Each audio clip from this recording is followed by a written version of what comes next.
ನಮಸ್ಕಾರ. ವಿಕ್ರಮ ವಿಶೇಷ ಕಾರ್ಯಕ್ರಮಕ್ಕೆ ಸ್ವಾಗತ. ನಾನು ಶ್ವೇತಾ.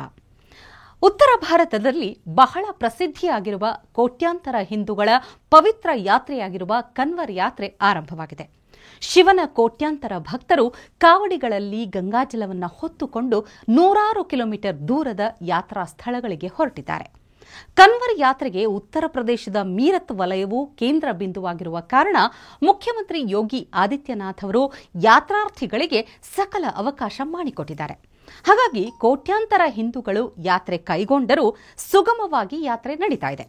ಆದರೆ ಹಿಂದೂಗಳ ಆಚರಣೆಯು ಸುಗಮವಾಗಿ ನಡೆದರೆ, ಅದು ಯಶಸ್ವಿಯಾದರೆ ಈ ಕಾಂಗ್ರೆಸ್ಸಿಗೆ ಹೇಗೆ ಸಹಿಸಿಕೊಳ್ಳಲಾಗುತ್ತೆ ಹೇಳಿ? ಇದೇ ಕಾರಣಕ್ಕೆ ಕಾಂಗ್ರೆಸ್ ನಾಯಕ ದಿಗ್ವಿಜಯ್ ಸಿಂಗ್ ಅವರು ಕನ್ವರ್ ಯಾತ್ರೆಯ ಆಚರಣೆಗಳನ್ನು ವಿರೋಧಿಸಿ ಪೋಸ್ಟ್ ಮಾಡಿದ್ದಾರೆ. ಇಷ್ಟೇ ಆಗಿದ್ರೆ ಈ ಕಾಂಗ್ರೆಸ್ಸಿನವರ ಹಣೆ ಬರಹನೇ ಇಷ್ಟು ಅಂತ ಸುಮ್ಮನಿರಬಹುದಿತ್ತು. ಇಲ್ಲೂ ಮುಸ್ಲಿಮರ ಓಲೈಕೆಗೆ ಕಾಂಗ್ರೆಸ್ ನಿಂತಿದ್ದು ಹಿಂದೂಗಳು ಹಾಗೂ ಮುಸ್ಲಿಮರನ್ನ ಕೆರಳಿಸುವ ಪೋಸ್ಟ್ ಮಾಡಿದ್ದಾರೆ. ಅಲ್ಲಿಗೆ ಕಾಂಗ್ರೆಸ್ ಹಾಗೂ ಅದರ ನಾಯಕರು ಹಿಂದೂಗಳ ಬಗ್ಗೆ ಎಂತಹ ಧೋರಣೆ ಇಟ್ಟುಕೊಂಡಿದ್ದಾರೆ ಅನ್ನೋದು ಬಟಾ ಬಯಲಾಗಿದೆ. ಹೌದು, ಕನ್ವರ್ ಯಾತ್ರೆ ವಿಷಯದಲ್ಲೂ ಕಾಂಗ್ರೆಸ್ ನಾಯಕ ದಿಗ್ವಿಜಯ್ ಸಿಂಗ್ ಅವರು ಮುಸ್ಲಿಮರ ಓಲೈಕೆಯ ಮನಸ್ಥಿತಿಯನ್ನ ಪ್ರದರ್ಶಿಸಿದ್ದಾರೆ. ಕನ್ವರ್ ಯಾತ್ರೆ ಕೈಗೊಳ್ಳೋ ಕನ್ವರಿಯಾಗಳು ಅಂದ್ರೆ ಹಿಂದೂಗಳು ರಸ್ತೆ ಪಕ್ಕದಲ್ಲಿ ಕಾವಡಿಗಳನ್ನ ಇರಿಸಿದ್ದು ಕಾಂಗ್ರೆಸ್ ನಾಯಕನಿಗೆ ತಡೆದುಕೊಳ್ಳಲು ಆಗ್ತಾ ಇಲ್ಲ. ಅದರಲ್ಲೂ ಇದು ಉತ್ತರ ಪ್ರದೇಶದಲ್ಲಿ ಹೆಚ್ಚು ನಡೀತಿರೋದ್ರಿಂದ ಇವರಿಗೆ ಸಹಿಸಿಕೊಳ್ಳೋದಕ್ಕೆ ಆಗ್ತಿಲ್ಲ.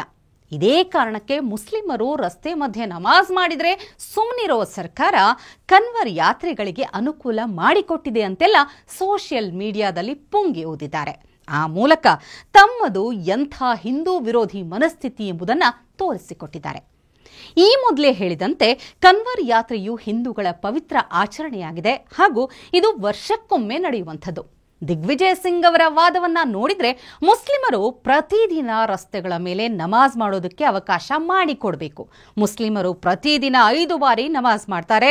5 ಬಾರಿಯೂ ರಸ್ತೆ ಮಧ್ಯೆಯೇ ಅವರು ನಮಾಜ್ ಮಾಡಬೇಕು. ಅಲ್ಲಾಹು ಅಕ್ಬರ್ ಅಂತ ಹೇಳಬೇಕು.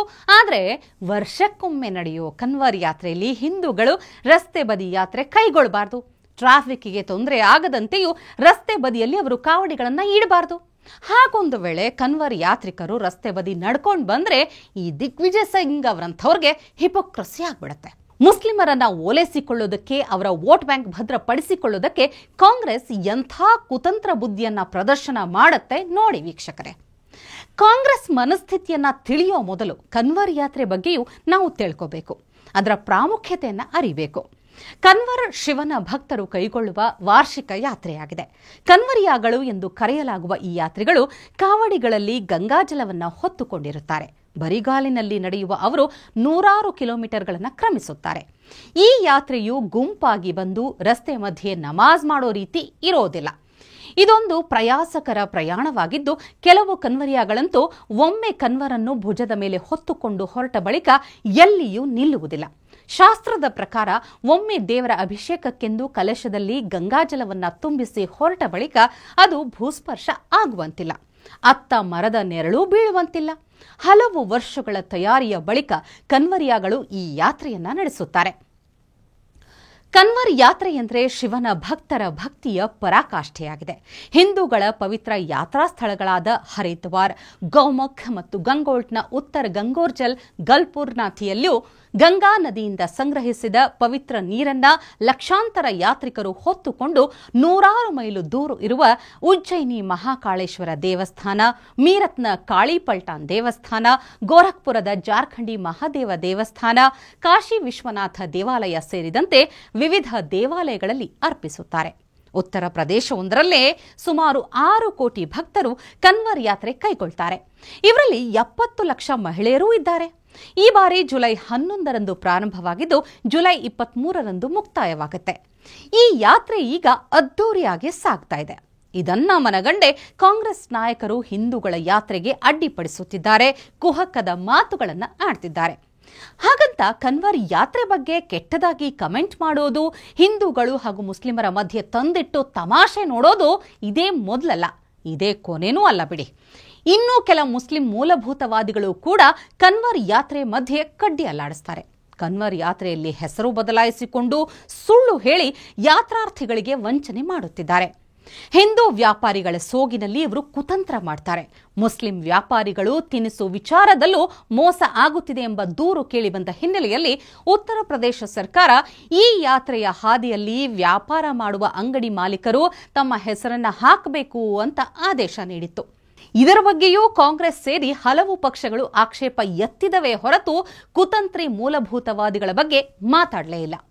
ಈ ಕಿತಾಪತಿ ಕಾಂಗ್ರೆಸ್ ಸೇರಿ ಹಲವು ನಾಯಕರ ಹಿಂದೂ ವಿರೋಧಿ ಧೋರಣೆ, ಕುತಂತ್ರ, ನರಿಬುದ್ಧಿ ಕನ್ವರ್ ಯಾತ್ರೆಗೆ ಮಾತ್ರ ಸೀಮಿತವಾಗಿಲ್ಲ ಅನ್ನೋದನ್ನ ಪ್ರತಿಯೊಬ್ಬ ಹಿಂದೂಗಳು ತಿಳ್ಕೋಬೇಕು. ಅದು ಪಶ್ಚಿಮ ಬಂಗಾಳದ ದುರ್ಗಾ ಪೂಜೆಯೇ ಇರಲಿ, ಪ್ರಯಾಗರಾಜ್ ಸೇರಿ ಹಲವೆಡೆ ನಡೆಯುವಂಥ ಕುಂಭ ಮೇಳವೇ ಆಗಿರಲಿ, ರಾಮ ಮಂದಿರದ ಉದ್ಘಾಟನೆಯೇ ಇರಲಿ, ಕಾಶಿ ವಿಶ್ವನಾಥನ ಸನ್ನಿಧಿಯಲ್ಲಿ ನಡೆಯುವಂಥ ಗಂಗಾರತಿಯೇ ಇರಲಿ, ಕೇದಾರನಾಥನ ದರ್ಶನವೇ ಇರಲಿ, ಒಡಿಶಾದ ಪುರಿ ಜಗನ್ನಾಥ ದೇವಾಲಯದ ಬಳಿ ನಡೆಯುವಂಥ ರಥಯಾತ್ರೆಯೇ ಇರಲಿ, ಪ್ರತಿಯೊಂದು ಹಿಂದೂ ಆಚರಣೆಗಳ ವೇಳೆ ಕಾಂಗ್ರೆಸ್ ಸೇರಿ ಹಲವು ಪ್ರತಿಪಕ್ಷಗಳ ನಾಯಕರು ಇಸ್ಲಾಮಿಕ್ ಮೂಲಭೂತವಾದಿಗಳು ಅಡ್ಡಿಪಡಿಸದೇ ಇರೋದಿಲ್ಲ. ಒಂದಲ್ಲ ಒಂದು ಕೊಂಕು ಮಾತು ಆಡದೆ ಬಿಡೋದಿಲ್ಲ. ಕೆಲ ತಿಂಗಳ ಹಿಂದೆ ಉತ್ತರ ಪ್ರದೇಶದ ಪ್ರಯಾಗರಾಜ್ನಲ್ಲಿ ನಡೆದ ಮಹಾಕುಂಭಮೇಳವನ್ನೇ ತೆಗೆದುಕೊಳ್ಳಿ. ಗಂಗಾ ನದಿಯಲ್ಲಿ ಮಿಂದೇಳುವುದರಿಂದ ಬಡತನ ನಿವಾರಣೆ ಆಗೋದಿಲ್ಲ ಅಂತ ಎಐಸಿಸಿ ಅಧ್ಯಕ್ಷ ಮಲ್ಲಿಕಾರ್ಜುನ ಖರ್ಗೆ ಅವರು ಅಣಿಮುತ್ತು ಊದರಿಸಿಬಿಟ್ರು. ಇಂತಹ ಅಣಿಮುತ್ತುಗಳ ಹಿಂದೆ ಎಲ್ಲಿ ಹಿಂದೂಗಳು ಒಗ್ಗಟ್ಟಾಗ್ತಾರೋ ಅವರ ಓಟುಗಳು ಕೈತಪ್ಪುತ್ತವೋ ಎಂಬ ಭಯ ಇದೆ ಎಂಬುದರಲ್ಲಿ ಎರಡು ಮಾತಿಲ್ಲ. ಯಾಕಂದ್ರೆ ಭಾರತದ ಒಟ್ಟು ಜನಸಂಖ್ಯೆ ಸುಮಾರು ಅರ್ಧದಷ್ಟು ಜನ, ಅಂದರೆ ಅಂದಾಜು 66 ಕೋಟಿ ಜನ ಮಹಾಕುಂಭ ಮೇಳದಲ್ಲಿ ಪಾಲ್ಗೊಂಡ್ರು. ಪ್ರಧಾನಿ ನರೇಂದ್ರ ಮೋದಿ ಹಾಗೂ ಸಿಎಂ ಯೋಗಿ ಆದಿತ್ಯನಾಥ್ ಅವರ ಶ್ರಮವನ್ನ, ಕೈಗೊಂಡ ಕ್ರಮಗಳ ಬಗ್ಗೆ ಮೆಚ್ಚುಗೆ ಕೂಡ ವ್ಯಕ್ತವಾದವು. ಕೋಟ್ಯಾಂತರ ಹಿಂದೂಗಳು ಪ್ರಯಾಗ್ರಾಜ್ನಲ್ಲಿ ಸೇರಿ ಹರ ಹರ ಮಹದೇವ್, ಜೈ ಶ್ರೀರಾಮ್ ಎಂದು ಘೋಷಣೆ ಮೊಳಗಿದ್ದು ಕಾಂಗ್ರೆಸ್ ಸೇರಿ ಹಲವು ಪ್ರತಿಪಕ್ಷಗಳ ನಾಯಕರ ಕಿವಿಯಲ್ಲಿ ಕಾದ ಸೀಸ ಸುರಿದಂತಾಯಿತು. ಇದೇ ಕಾರಣಕ್ಕೆ ಅವರು ಕುಂಭಮೇಳದ ಬಗ್ಗೆ ಅಪಪ್ರಚಾರ ಮಾಡಿದರು. ಆದರೆ ಕುಂಭಮೇಳದಲ್ಲಿ ಹಿಂದೂಗಳು ಒಗ್ಗಟ್ಟು ಪ್ರದರ್ಶಿಸಿದ ಕಾರಣ, ಸರ್ಕಾರ ಯಾವುದೇ ಗಲಭೆಗೆ ಅವಕಾಶ ಮಾಡಿಕೊಡದ ಕಾರಣ ಅದು ಯಶಸ್ವಿಯಾಯಿತು. ಅಲ್ಲಿಗೆ ಪ್ರತಿಪಕ್ಷಗಳ ನಾಯಕರ ಬಾಯಿಗೆ ಬೀಗ ಬಿತ್ತು. ಆದರೂ ಈಗ ಕೋಟ್ಯಂತರ ಹಿಂದೂಗಳು ಆಚರಣೆ ಮಾಡೋ ಕನ್ವರ್ ಯಾತ್ರೆಯಲ್ಲಿ ಇವರು ಬಾಯಿ ಚಪಲ ತೀರಿಸಿಕೊಳ್ತಿದ್ದಾರೆ. ಇನ್ನು ಭಗವಾನ್ ಶ್ರೀರಾಮಚಂದ್ರ, ರಾಮ ಮಂದಿರ ವಿಷಯದಲ್ಲೂ ಕೂಡ ಕಾಂಗ್ರೆಸ್ ನಾಯಕರು ಆಡಿದ ಮಾತುಗಳು, ಮಾಡಿದ ವ್ಯಂಗ್ಯಕ್ಕೆ ಮಿತಿಯೇ ಇಲ್ಲ. ಶ್ರೀರಾಮ ಕಾಲ್ಪನಿಕ ಪಾತ್ರ ಎಂದು ಇದೇ ರಾಹುಲ್ ಗಾಂಧಿ ಹೇಳಿದರು. 60 ವರ್ಷ ಆಡಳಿತ ಮಾಡಿದ ಕಾಂಗ್ರೆಸ್ ರಾಮ ಮಂದಿರ ನಿರ್ಮಾಣಕ್ಕೆ ಒಂದೇ ಒಂದು ಪ್ರಯತ್ನ ಕೂಡ ಮಾಡಲಿಲ್ಲ. ಅದೇ ಮೋದಿಜಿ ನೇತೃತ್ವದಲ್ಲಿ ರಾಮ ಮಂದಿರ ಉದ್ಘಾಟನೆ ಆಗುತ್ತೆ ಅಂದಾಗ ಕಾಂಗ್ರೆಸ್ ನಾಯಕರು ರಾಮ ಮಂದಿರ ಬಿಡಿ, ಅಯೋಧ್ಯೆಗೂ ಕಾಲಿಡಲಿಲ್ಲ. ಹಾಗೇನೆ ರಾಮ ಮಂದಿರದ ವಿರುದ್ಧ ಮಾತಾಡೋದನ್ನು ನಿಲ್ಲಿಸಲಿಲ್ಲ.